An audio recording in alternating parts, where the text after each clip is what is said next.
like into like the door. I just have to add coolant and let the car cool down. I've been through this before.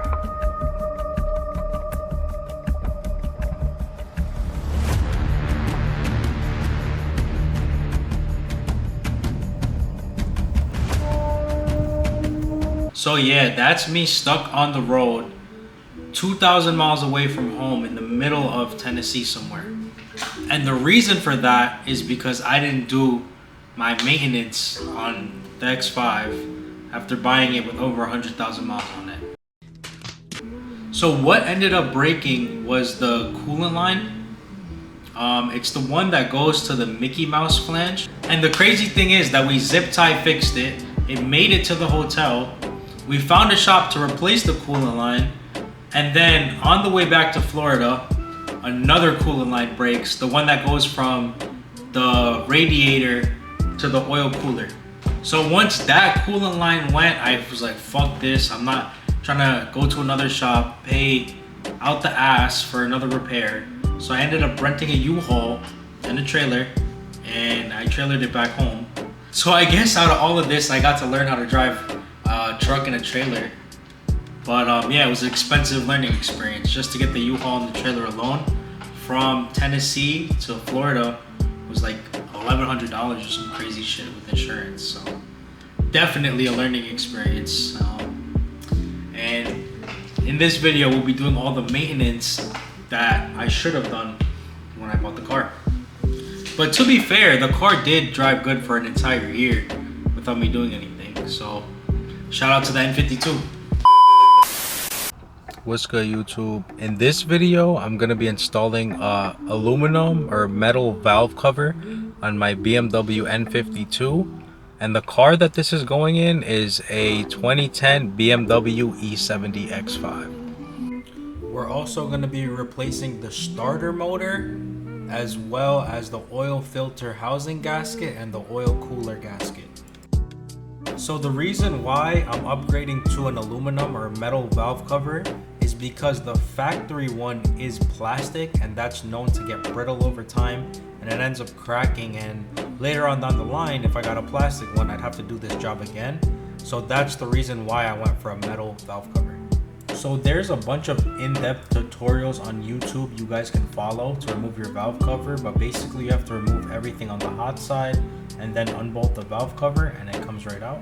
One thing I wish I would have done is the Vanos bolts. I know they're under recall from BMW, but the way that works is if you have an issue, you bring it up to them and then they fix it. It's not something that they fix on their own. So once we pulled out the valve cover, as you guys could see, the gasket was completely clapped. So it was definitely leaking, and this replacement was well needed.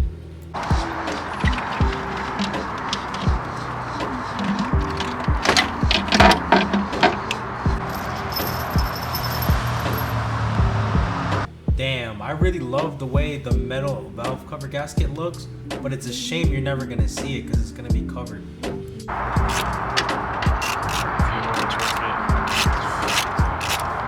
Pretty much all you have to do is tighten back the bolts and put all the connectors back, and you're pretty much done. And now we're flushing. Can't even talk. And now we're flushing the brake fluid out of this shit. Shit looks black. Oh my god.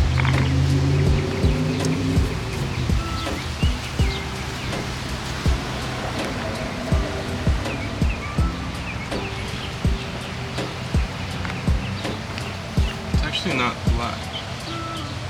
So it's definitely done before. But why does it look black in the reservoir? Like, look at that. It does look black.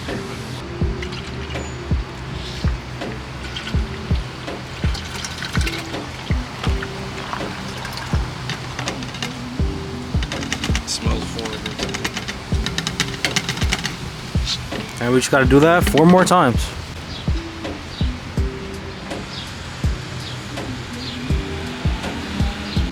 Look at the fluid that came out of the car, you guys. That shit is horrendous. It's literally black. Oh my god.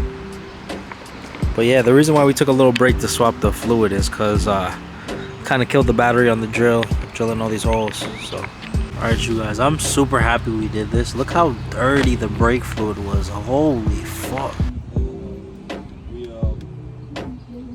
Like a bunch of fast cars, bro. There's like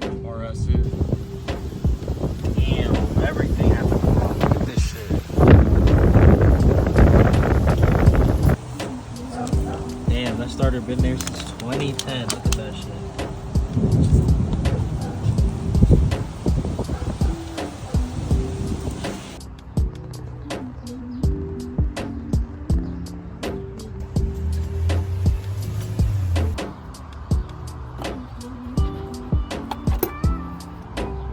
Clapped right there. And this one's just completely clapped. It's flat. Thank God we did it. Oil was about to start mixing with coolant. All right, break it. This one's stronger than the other one. Yeah. Oh, wait, It's actually not bad. wow. Well, this is a little Damn, that shit got oil stronger. everywhere. All right, you guys. So today we're gonna do the last bit of maintenance to the X5 to fully make this car bulletproof. So we already started by removing a lot of the stuff in front, but we're gonna do the radiator, we're gonna do the water pump, the thermostat, all the coolant lines on this side. Off camera, because the car left me stranded, I had Josh do the expansion tank and all of the coolant lines on this side, the radiator hose, the Mickey Mouse. I even did the metal upgrade. This coolant line is new. Pretty much everything on this side coolant wise is new, and we're gonna do the same on this side. I'm pretty sure this is overkill, but I also got the coolant line that goes to the block directly. I rarely see these leak, but I have seen like 2 people report it on the forums, and the car is at 130 some thousand miles on it, so figure be safe than sorry.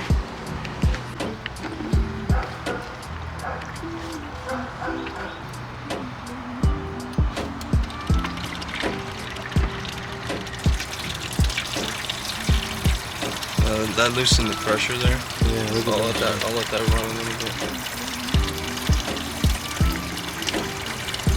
That's more like it. 130,000 mile radiator. Look at that shit. Just giving the engine bay a little shower real quick, you know. Oh my god. Looks a little dirty. Cleaning it with coolant. Alright, you guys, it's like a few days later. The other day it started raining crazy. Typical Miami shit. It even looks like it's about to start raining right now. So I had to leave the car with Josh for a couple of days. But this is the old thermostat and water pump. And as you guys can see, that shit is caked in oil. So hopefully this doesn't happen to the new one, because I replaced the valve cover.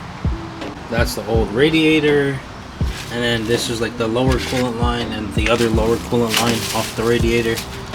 This metal thingy, we didn't get to put it in because you have to remove the header to install this. So I'm gonna just leave this in my trunk. If it ever starts leaking, I have the part on hand, so should be a pretty quick fix. I mean, not quick, but at least we don't have to wait for the part. Same thing with this ground strap. We looked at the factory ground strap and it actually looked pretty decent, so I'll leave this in the car as well. So if you guys didn't know, this car takes 2.8 gallons of coolant, so I just ended up getting 3 bottles. And thank God, the new water pump works. Let's go. If that shit didn't start bleeding, I would have been pissed. Gotta take all this shit back off? Yeah, fuck that. I would have sold the car. Alright, you guys, so I just extracted the fluid, and in the bottom of it, you could tell the fluid is red. So it says ATF oil on the car. So I'm gonna use this Liquimali Top Tech ATF automatic transmission fluid. Some cars might say CHS 11, so if it says that and you pull the fluid and it's green, don't use this shit.